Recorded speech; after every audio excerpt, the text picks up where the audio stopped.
가정교회의 또 핵심은 관계 아니겠습니까? 인사하면서 사랑합니다, 은혜롭습니다, 잘 지내십시오. 이런 것들이 올 때면 우리 관계의 시작이 아닐까, 그렇게 한번 생각해 봤습니다. 오늘 설교 제목이 조금 이제 나이가 좀 드신 분들, 전 누구라고 제가 말씀 안 드렸습니다. 어서 많이 들은 말씀이시죠? 머리가 좀 하였던 할아버지께서 저희 부모님이 태어나시기 전부터 이제 하셨던 말씀인데, 저는 사실 이 멘트를 책에서 배웠습니다. 근데 그 당시에 이제 나라가 해방된 지가 얼마 안 됐고, 또 공산주의와 싸우기 위해서 나라가 결단해야 된다, 그렇죠? 여러 정당들이 있었기 때문에 좀 한 마음으로 모아서 우리가 한번 살아보자라는 그런 멘트로 이제 어떤 정치가 한 분이 멘트를 쓰셨는데, 이 멘트에도 약간 가정교회를 보다 보니까 적용이 되더라고요. 모일 때 힘이 됩니다. 물론 흩어지면 죽는다고 그분이 얘기하셨지만 제가 좀 바꿨는데요, 흩어지면 안 됩니다. 정말 우리 모임들이 죽을 수 있습니다. 오늘 같이 말씀 나누면서 아마 가정교회 여기 계신 분들은 그래도 목자, 목녀님 외에도 가정교회 오랫동안 참석을 잘 하는 분들이 아마 이 자리에 많이 계실 것 같아요. 그런데 오늘 그럼 왜 제가 이 얘기를 하고 있느냐? 오늘 이 자리를 통해 우리가 한번 점검해 보기를 원합니다. 나는 내 가정교회, 내 목장 모임을 어떠한 마음으로 참석을 하고 있나? 어떠한 마음으로 내 목원들, 내 목자들을 향해 내가 마음을 품고 있나? 그것들을 점검할 수 있는 귀한 시간이 되었으면 좋겠습니다. 누군가 질문을 했습니다. 가정교회와 일반 교회 차이는 무엇인가요? 아마 그러면 거의 다 많은 분들이 가정교회 세미나 들으셨기 때문에 우리가 잘 알고 있는 세축과 사기둥 얘기, 그 외에 또 세미나에서 너무 좋은 내용들을 우리 목사님과 또 전사님들 해주셨는데, 아마 그 내용들을 또 여러분들이 목장 모임을 하시면서 느끼는 것들을 나눌지도 모르겠습니다. 그런데 이 유익한 내용들이 참 우리에게 많이 있습니다. 많이 들어봤고 경험을 해봤고 지금도 매주 모이고 있습니다. 근데 중요한 질문이 있습니다. 지금 목장을 향해 나의 마음은 어떻습니까? 내가 목자라면 내 목원들을 향해 나는 지금 어떤 마음을 품고 있습니까? 그리고 내가 목원이라면 내 목자를 향해 나는 어떤 마음을 품고 있습니까? 거기 목장은 어떤 모임입니까? 누가라 물어봤을 때, 우리 목장에는 이런 것이 있습니다. 나는 그럼 거기서 어떠한 답변을 해야 될까요? 아마 오늘 우리들이 그런 고민들을 좀 해야 되지 않을까? 저는 이 말씀을 준비하면서 한번 묵상을 해봤습니다.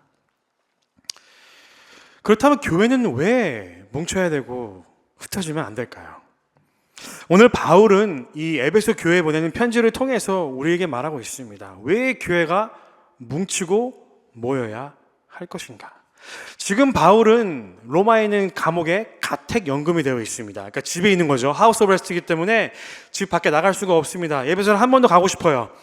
사도행전에서 보았지만 너무나 많은 기적을 체험했기 때문에 그곳의 소식을 듣고서 바울은 거기에 가고 싶어 합니다. 근데 지금 그 뜻대로 가지를 못했습니다. 가택연금 중이기 때문에 그는 이 펜을 들면서 그 성도들에게 권유하는 말을 지금 쓰고 있는 것입니다. 그러면서 바울은 오늘 말씀 1장에 기록하고 싶어요. 1절 말씀 보여주시죠. 1절 말씀요. 네, 내가 너희를 권하노니 너희가 부르심을 받은 이래 라고 쓰여 있습니다. 조금만 드십시오. 부르심을 받은 이래. 보통 우리는 부르심을 얘기하면 어떤 생각 많이 하십니까? 선교를 가야 된다, 신학교를 가야 된다. 보통 한국 사람들 그 생각을 먼저 하시는 것 같아요. 내가 무슨 훌륭한 사람이 돼야 된다. 그렇지 않습니다. 이 성경에서 말하는 부르심은 어떤 부르심일까요? 우리가 이 말씀을 오늘 우리가 지금 기도하며 계속해서 말씀을 듣고 고민하고 있는 가정교회에 우리가 이 말씀을 적용해 본다면 과연 우리 부르심이 무엇일까요? 목자, 목녀를 헌신하는 것이요. 물론 그것도 할 수 있겠지만 더 중요한 것이 있습니다. 내가 매주 금요일을 사모하며 내 목장에 마지못해서가 아니라, 누구에 떠밀려서가 아니라 내가 전심으로 내 목장에 참석할 수 있는 것, 그것이 바로 우리에게 주어진 부르심이 아닐까, 한번 저는 그렇게 적용을 해봤습니다.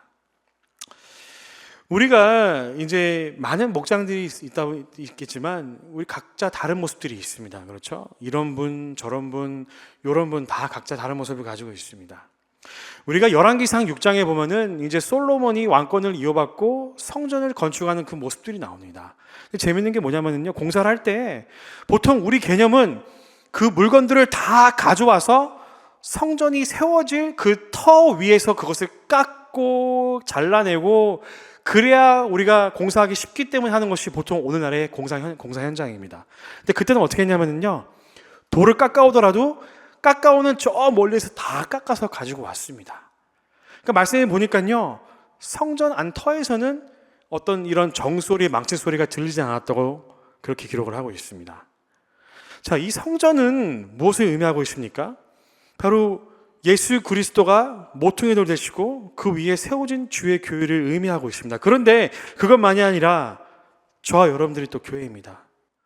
마치 그 성전 건축의 현장에서 각자가 다른 모습이 있고 예수님은 우리를 붙드셔서 이 돌과 저 돌과 많은 것들을 그 모습대로 깎으시고 갈라서 다 데리고 오셨는데 그것이 하나가 되어서 주님의 성전이 되었다는 것입니다. 이 말씀은 뭐죠? 구약의 말씀만 적용되는 것이 아니라 오늘 우리가 사는 이 현대의 시대에도 모퉁이를 도셔서 우리를 깎으시고 변하게 하시는 예수님, 그 예수님을 통해 우리가 목장 모임을 가질 때에 그것이 바로 성경적인 목장이라는 것입니다. 조금만 구체를 더 볼까요? 나랑은 다른 사람이 있습니다.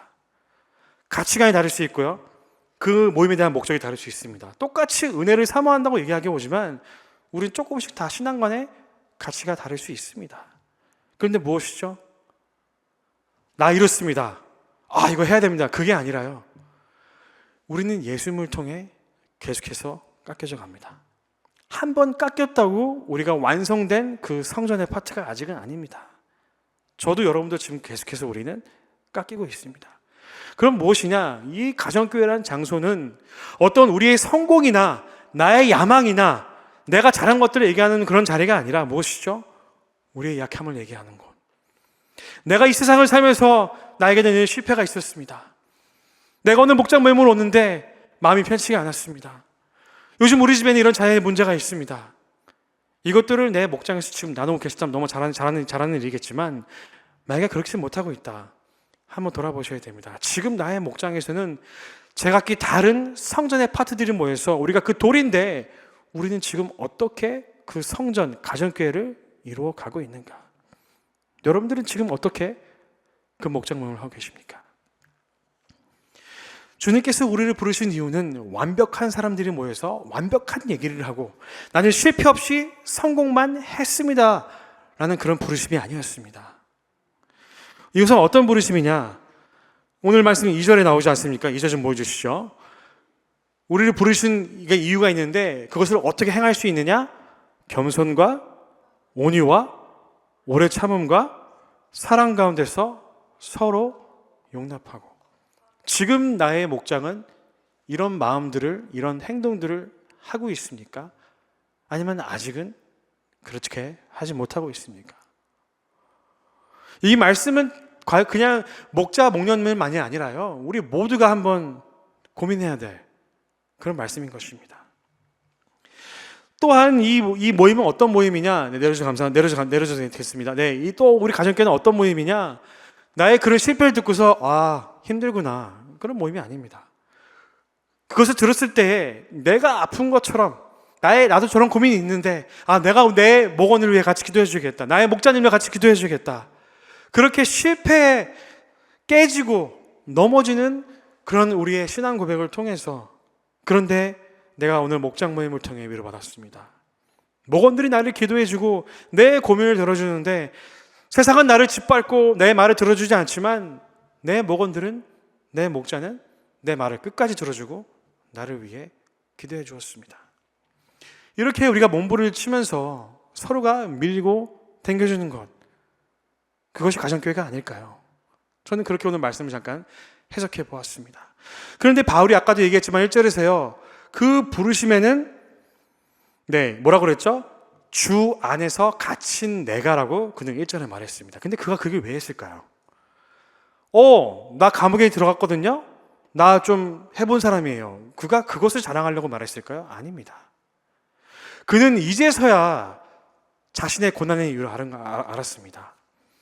많은 사역을 통해서 그가 경험을 하고 했는데 그 감옥에 갇히고 풍랑을 만나고 돌을 맞고 쫓겨나고 자신의 사도 권위직에 대한 그런 변론이 있던 것들은 이것들이 다른 이유가 아니라 내가 예수님 때문에 복음을 전하면서 지금 내가 갇혀있는 순간에도 이 갇힌 것은 다른 고난이 아니요 내가 복음 때문에 이 자리에 갇혀있구나. 그의 고난을, 그 이유를 그는 알았습니다. 그러면서 이 말씀을 보고 있는 이 에베소 성도들에게 어떤 말한 것일까? 여러분도 분명히 부르심에 따른다면 고난이 있을 것입니다 라고 그는 말한 것입니다. 물론 우리가 지금 모이는 이 시대에는 그런 법이 없습니다. 그렇죠? 로마 시대가 있어서 그것을 못 모이게 하고 예수 그리스도 못 믿게 하는 그런 법이 없습니다. 그런데 다른 것들이 있더라고요. 나를 바쁘게 하는 것, 나를 편안하게 하려고 하는 것들, 내가 타협하라는 것들. 금요일이요? 내일 바빠요. 우리 아이들 지금 라이드가 있기 때문에 네, 바빠요. 네, 다 부모들의 마음 마찬가지입니다. 내 자녀들에게 잘해주고 싶고 많은 것들을 습득하게 원하며 네, 맞습니다. 그런데 더 귀한 것이 있습니다. 공부보다, 어떤 스킬보다 그 금요일 날 목장 모임을 통해서 우리 아이들의 고백을 통해서 그 아이들을 위해 올리브 블레싱을 하는 것, 한 자녀를 위해 온 목장이 기도하는 것, 실족되지 않도록 다 같이 기도하는 것, 그 아이들이 우리 어머니 아버지는 금요일 날 저렇게 나가서 그 시간을 아껴서 쉴 수 있지만 목장 모임에 참석하시는구나. 그리고 나를 위해 기도하시는구나. 우리 자녀들은 그것을 볼 때 분명히 똑같이 그들도 할 것입니다. 오늘 우리도 마찬가지입니다. 주님, 제가 오늘 목장에 나오기 너무 힘들었는데 감사합니다. 제 마음을 열어주셔서. 제가 오늘 예배 찬양하면서 말씀을 들으면서 기도하면서 마음이 편치가 않았는데 주님, 제가 이 시간을 통해 내 마음이 치유되고 열렸습니다. 우리 목장 모임도 마찬가지입니다.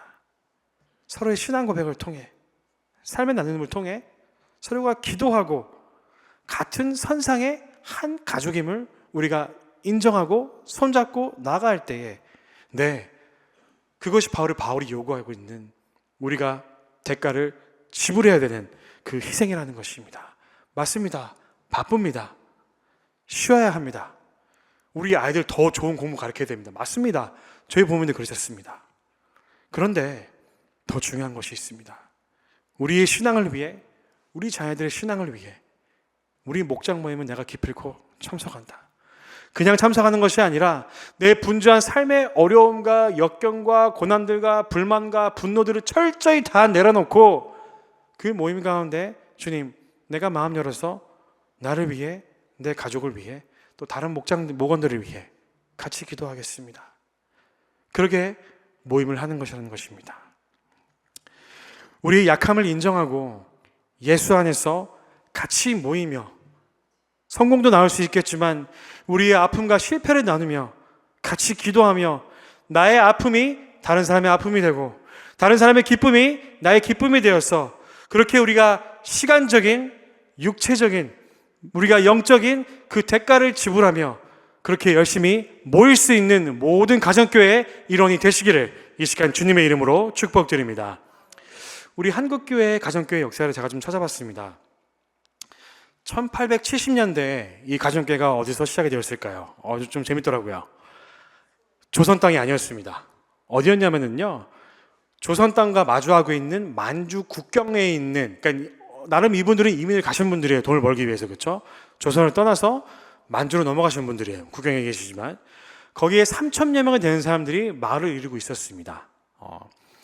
그런데 중국에서 선교 활동을 하던 이 두 분이죠, 선교사 맥킨타이어 로스는 그분들을 보면서 이제 우리가 이 조선 땅에도 성경을 번역하고 우리가 저들에게 예수 그리스도를 전해야겠다. 그렇게 그들은 그 마을에 들어가서 사람들과 교류하고 말을 배우고 역사를 배우기 시작했습니다. 처음에 교회가 시작되어서 처음에는 30명이 세례를 받기 시작했습니다. 근데 몇 년이 지나지 않아서 600명이 세례 받는 그런 교회가 되었습니다. 근데 이 모임의 특징이 무엇이었냐? 어떤 큰 건물이 있어가지고요 모인 게 아니라요, 각 가정마다 집에서 모이고 말씀을 나누었다고 그 학자들이 그렇게 기록을 하고 있습니다. 그래서 이 모습은 어떻게 되었습니까? 만주 국경도시만이 아니라 이것들이 국경에 있는 지금 북한이지만 그 도시에까지 들어가면서 평양과 한양, 서울까지 들어가고 그리고 저 밑에까지 퍼지면서 그렇게 조선에 기독교가 들어온 것입니다. 물론 우리가 알고 있는 큰 대학교를 세우고 많은 의술과 많은 기술을 가르쳐준 것도 있었지만 이렇게 기독교는 한국 땅에 시작이 되었습니다. 그리고 지금도 이 세워진 가정교회는 지금도 무너지지 않고 우리까지 오고 있습니다. 그 원동력이 무엇일까요? 초대교회 당시에는 누가 패권을 가지고 있었습니까? 로마 제국이었습니다. 로마 황제의 말 한마디로 사람의 목숨이 왔다 갔다 할 수 있고 나라의 운명이 왔다 갔다 할 수 있는 그런 막대한 권력을 가지고 있는 것이 로마 황제와 그의 측근들이었습니다. 그들의 가치관은 힘을 길러서 내가 저 자리에 올라가야지 내가 승리한다. 그렇지 못한 사람들은 남의 권력에 휘둘리며 살아야 된다. 그들은 그런 가치관을 가지고 있었습니다. 그런데 반대로 이 바울은 2장 2절에서 아까 우리가 무엇을 읽었습니까? 바울은 다른 것을 얘기했습니다. 어떤 가치관이죠? 겸손, 온유, 오래 참음, 사랑 안에서 용납하라. 이것을 그는 빗대어 말했습니다. 이것은 무엇이냐? 이 에베소 사람들이 살아가는 정말 로마의 군대가 서슬퍼렇고 많은 로마의 이교도와 그 많은 문화가 들어왔는데 그것을 매일 보면서 살아가는 에베소 교인들에게 여러분 절대 그런 거 보고 현혹되지 마라. 우리가 모이는 모임은 겸손과 사랑과 용납함이 있어야 된다. 우리는 그것만 필요하다. 바울은 그것을 대조하면서 그 성도들에게 절대로 저 세상의 모임처럼 따라가지 말라고 한 것입니다. 제가 대학교 때 이제 역사 공부를 했는데요. 로마 제국사를 들으면서 이 파티, 그때는 이제 이 술과 음식이 빠지면 안 됐습니다. 정치가들이 모여도, 철학자들이 모여도, 군인들이 모여도, 일반 시민들이 모여도 꼭 그 파티의 자리가 필요했습니다. 뭐 지금도 마찬가지지 않습니까? 그럼 그 자리에 모여서 술과 음식이 있는데 얼마나 그게 고급스럽고 휘황찬란한 산의 진미가 나오냐에 따라서 그 파티를 여는 사람의 재정과 권력을 알았습니다. 이해하시죠? 네. 돈이 있는 사람은 마치 한국에 있는 힐튼 호텔 볼룸에서 아주 비싼 음식, 한 끼 몇십만 원씩 음식을 다 대접하면서 좋은 샴페인과 캐비알 뭐 이런 거 다 했겠죠. 근데 이 교인들은 어떻게 했죠? 그런 음식이 없었습니다. 그냥 매일 먹는 거. 성찬을 위해 그들이 매일 마시던 포도주와 떡을 떼며 그들은 그렇게 가정 모임을 가졌습니다. 당시 로마의 가치관은 이렇게 성경과는 반대적이었습니다. 그렇기 때문에 이 사도 바울도 말씀을 전하다가 투옥되었습니다. 왜? 당신은 왜 자꾸 로마 제국에 반대되는 것을 가르치고 있느냐? 왜 이 시저보다 왜 예수 그리스도가 왕이며 월등하다고 그렇게 가르치느냐? 그런 것들이 부딪히다 보니까 이 바울은 어쩔 수 없이 사회를 혼란스럽게 한다는 죄명 아래 그는 가택연금에 갇히게 된 것입니다. 이렇게 바울은 멀리 있었지만 로마의 문화를 너무나 잘 알았기 때문에 이 에베소 교인들에게 절대로 거기에 빠지지 마라. 그가 그렇게 권유를 한 것입니다. 그렇다면 오늘 우리 목장은 어떻습니까? 로마에 더 가깝습니까? 아니면은 이 사도 바울이 말하고 있는 이 네 가지에 더 가깝습니까? 우리가 한번 고민해 보기를 원합니다. 만약에 내 모이는 모임이 나의 자랑과 잘 되는 모임, 그렇지 못한 사람이 얘기 못하는 모임이 지금 되고 있더라면은 과연 그 모임이 세상의 모임과는 어떤 차이가 있을까요? 한번 궁금해지기 시작합니다. 어느 가정교회 목사님의 경험담입니다. 이 목사님이 이제 미국에서 이민교회를 목회하시는데 한 300명 정도 이렇게 성도들을 모아놓으시고 목회를 하시더라고요. 직접 제가 그분께 들은 경험담인데 이 교인 중에 이제 교회에 온 지 얼마 안 되신 여성도님이 계셨다고 합니다. 그런데 이 남편분이 이 아내가 교회에 가시는 것을 너무 싫어하셨대요. 그러니까 집에서는 언어 폭력, 또 때로는 이 물리적인 폭력들이 가해지기 시작했습니다. 그런데 아내분은 이 목자, 목녀님의 인도함으로 목장에 참석하게 되었고 예수 영접 모임을 통하여서 예수를 믿게 되었고 그 교회에 출석을 하시게 되었습니다. 그런데 어느 날 목사님께 급한 전화가 왔습니다. 목자님이셨는데 목사님, 지금 우리 집에 이 여성 목원의 남편이 찾아왔습니다. 목사님 지금 빨리 오셔야 되겠습니까? 상상해 가시죠. 목사님이 사모님이랑 가보시니까요, 이 목자 목녀님한테 정말 이 욕이란 욕은 다 뱉으면서 너희들이 말이야 이러면서, 목사님 사모님을 오시니까 더 이제 이분이 화가 나신 거예요. 아주 목사님 사모님한테도 아주 그냥 뭐 육두문자를 뱉으시면서 니냐, 상상해 가시죠. 네. 그렇게 겨우겨우 그 위기의 시간들이 넘어갔습니다. 근데 얼마 안 있다가 이 목사님이 아주 놀라운 이 연락을 받았습니다. 그때 그 같은 목사님이셨는데 이런 연락이었습니다. 목사님, 우리 목원분의 그 남편분께서 저하고 목사님께 그렇게 욕을 했던 분이 큰 병에 걸리셨습니다. 오늘 내일 하신답니다. 그런데 그분께서 목사님을 지금 꼭 뵙고 싶어 하십니다라고 얘기했습니다. 그래서 목사님 병원 달려가셨습니다. 근데 그분이 뭐라고 얘기하셨냐? 목사님, 제가 목사님께 큰 죄를 지어서, 내가 우리 아내에게 큰 죄를 지어서 제가 벌을 받는 것 같습니다라고 그런 고백이 있었다고 합니다. 그리고 목사님의 몇 번의 신방, 많은 목원들이 같이 신방 오면서 그분이 이런 고백하셨습니다. 목사님, 나도 예수님 믿겠습니다. 그래서 그 병실 안에서 예수 영접 모임이 이루어지고 한 영혼이 예수께 돌아오고, 정말 거기 있는 모든 분들, 목사님부터 그 남편분부터 모든 목원 아내분까지 눈물을 정말 참을래야 참을 수가 없는 천국 잔치가 벌어졌다고 그 목사님이 눈물을 흘리면서 그렇게 간증하셨습니다. 이것이 어떻게 가능했을까요? 세상의 모임과는 분명히 차이가 있었습니다. 나에게 해코지하고 욕하는 사람, 그런 사람을 버리지 않고 거리를 두지 않고 어떻게 했습니까? 그분에게 다가갔습니다. 그분이 예수를 믿게끔 예수님을 전달했습니다. 이분도 아신 거예요. 지금까지 내가 많은 모임을 참석해봤지만 해병대 전후회부터 해봤는데, 야, 이건 다르다. 내가 정말 건강하다면 난 교회 나가겠다. 나 예수님 믿겠다. 그분의 삶 가운데 그런 결단이 있었던 것입니다.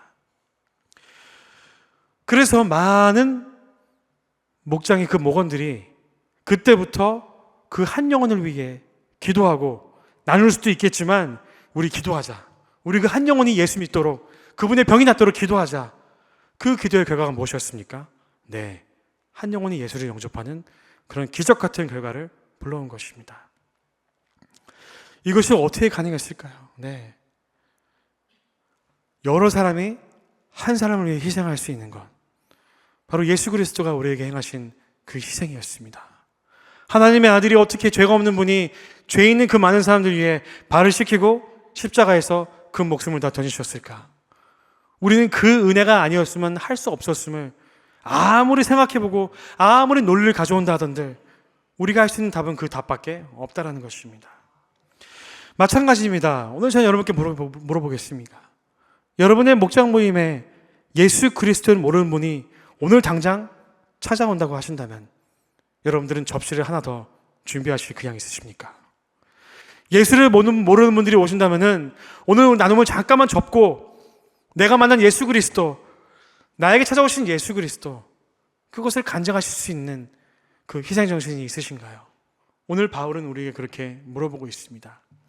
우리 마지막으로 에베소서 4장 6절 말씀 같이 한번 읽어보겠습니다. 자, 시작.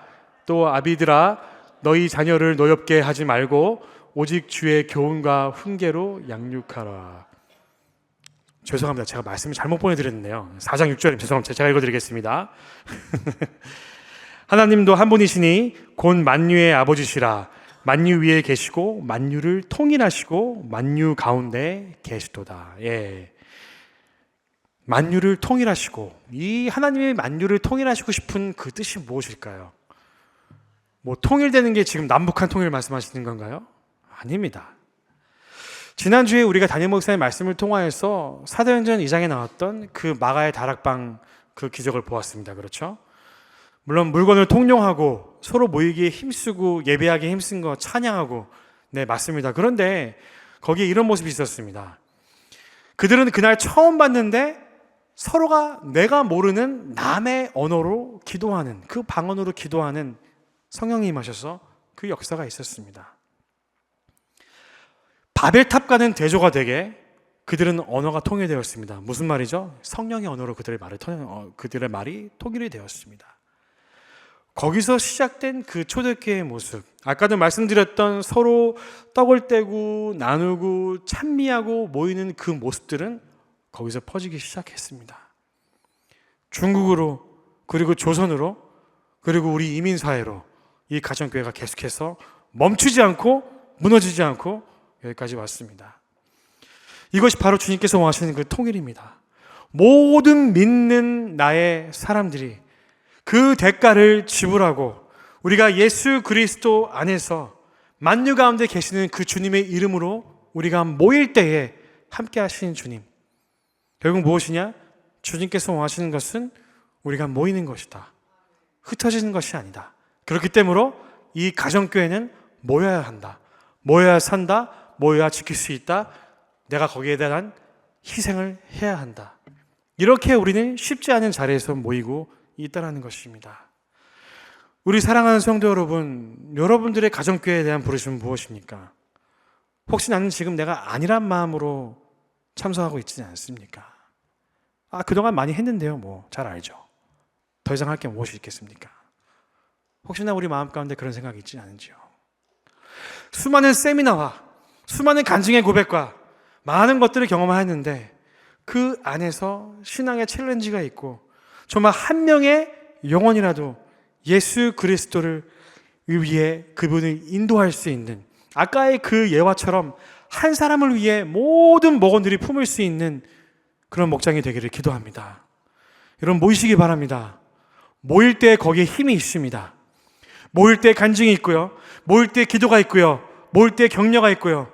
모일 때 우리는 한 영혼 한 영혼을 바라볼 수 있습니다. 그리고 그 모임을 넘어서 우리 주위에 있는 예수 그리스도가 필요한 분들, 예수 그리스도를 알아야 하는 분들, 예수 그리스도를 믿어야 하는 분들, 그런 분들을 위해 먼저 모여서 격려하고 나누고 기도하고, 그리고 그 아름다운 모습을 통하여서 우리가 한 영혼을 통해 모두가 희생하고 섬길 수 있는 그런 목장 모임, 그런 가정교회가 되시기를 이 시간 주님의 이름으로 축복드립니다. 다 같이 기도하시겠습니다. 주님 감사합니다. 우리는 부르심을 생각할 때에 내 생각으로는 어떠한 큰 것, 어떠한 무거운 것을 우리가 바라보고 있었습니다. 하지만 주님, 오늘 우리가 이 말씀을 통하여서 우리에게 주신 그 부르심, 가정교회의 부르심을 우리가 잊지 않도록 주님 저희 마음 가운데에 인도하여 주시옵소서. 주님 모이기에 힘쓰겠습니다. 근데 그냥 모여서 재미있는 모임이 아니라 우리 삶 가운데에 아픔과 기쁨을 나누고 또한 예수 그리스도 모르는 영혼들을 위해 우리가 그 시간과 섬김으로 희생할 수 있는 주님의 공동체, 세상의 모임과는 충분히 차별이 있는 다른 거룩한 모임으로 그렇게 모이며 나아갈 수 있는, 모이기에 힘쓸 수 있는, 모이기에 살아갈 수 있는, 모이기에 지킬 수 있는 주님의 가정교회로 저희를 인도하시고 주님 붙들어 인도하여 주시옵소서. 주님 감사합니다. 살아계신 예수 그리스도 이름으로 기도드렸사옵나이다.